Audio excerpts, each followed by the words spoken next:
I'm Jake. I'm Tom. And we are VIMTV Velocities in Music. Today we're going to review an album from a band called Woods. They've been around for a little while now.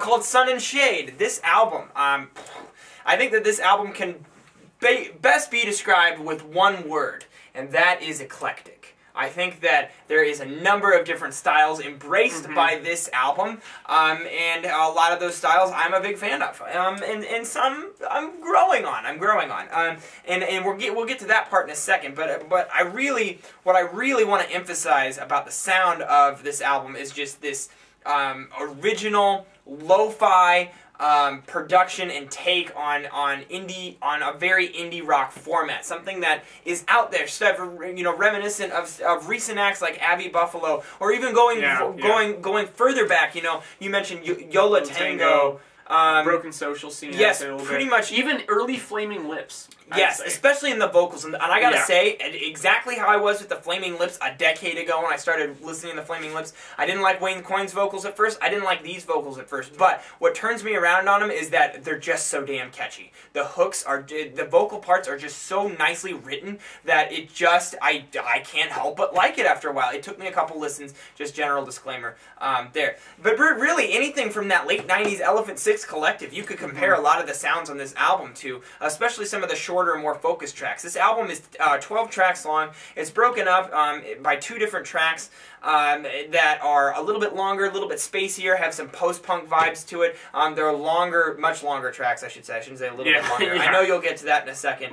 But overall, I mean, it's the indie pop rock anthems in there that I really like. There's lots of great, like I said, vocal hooks and guitar lines and very well written melodies. Bass. There's a lot of bass on this. And in general, that's just kind of the structure of the album, and it's broken up by those 2 big songs. Gets a little, a little more morose at the end, and that's something that I always like. I think that the whole album flows very well. Now, Tom, you pointed out something very astute to me a minute ago, and I would love for you to share it with all of our dudes out there. Here is the thing that bothered me about this album. Jake already alluded to it. It is track 4, Out of the Eye, and track 7, Soli Sombra.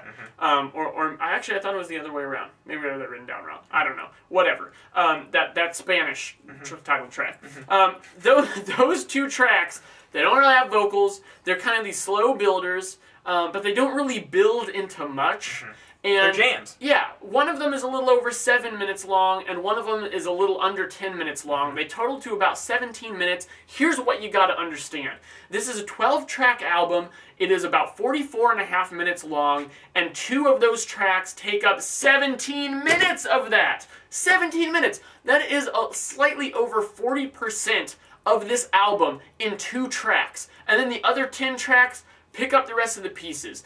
And they're not like 2 tracks that are just these epic monsters that add all this value. No, they're just kind of empty. Yeah. And I mean, I would compare them to, we reviewed Yola Tango's I Can Hear the Heart Beating as One, Spec Bebop, which was really long. But the thing is, on that album, there were a lot of other songs to pick up after it. Here, there's 2 of those tracks, and the other ones aren't really long enough to do much else. From a functional perspective, which is something that VIMTV tries to drive home, from a functional perspective, those 2 tracks could have accomplished the same thing in 2.5 minutes. Exactly. Which all the other tracks are, which I wish those tracks would have been longer. One of my criticisms is how those indie pop rock anthems are just, they're clipped. They're almost underdeveloped. It's almost like they just kind of shat out these songs, and it's just pure genius, but they're underproduced, underdeveloped, underwritten. Just in general, they could have made these to be so much more, and then the tracks that they're just jamming out on for 10 minutes, 9 minutes, they could have clipped and accomplished the same thing in 2 or 3. And what makes it even worse about those 2 tracks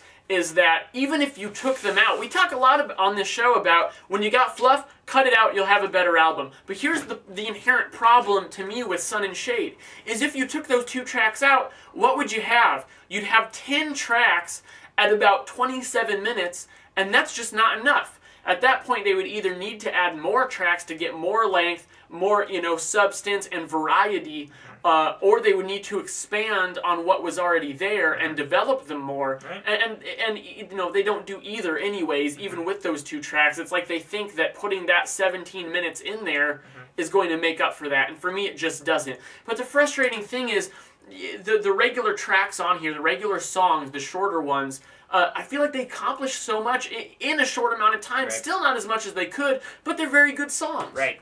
Right. And so it's frustrating. And the catchiness of them is really what sends it over the edge for me. They're just so... That X factor is just monumental in it, to me. That originality, the X factor, the fact that they can take these styles that have been around for a while, make it their own, add this variety, and have an album that really flows very well and seems very cohesive. You know, despite all the variety that they have, I think there's something to be said for that. It just comes down to, there's just... I don't think really most people, I think 90% of listeners are going to skip halfway through those long tracks if they're listening to the album, or skip around them to their favorite tracks. That, my friends, is called track displacement. It's something I hate. I hate it. I know this guy doesn't like it either, but I hate it.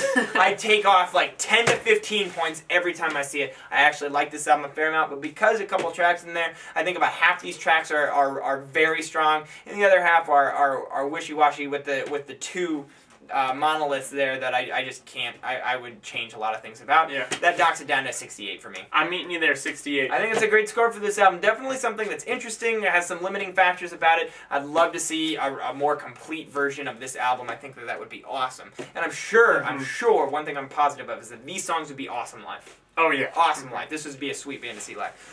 With that being said, what did you guys think? Tell us at www.velocitiesandmusic.com or youtube.com/velocitiesandmusic. Hey, Facebook, Twitter, do it. I'm Jake. I'm Tom. And we are VIMTV, Moving Music Critique Forward.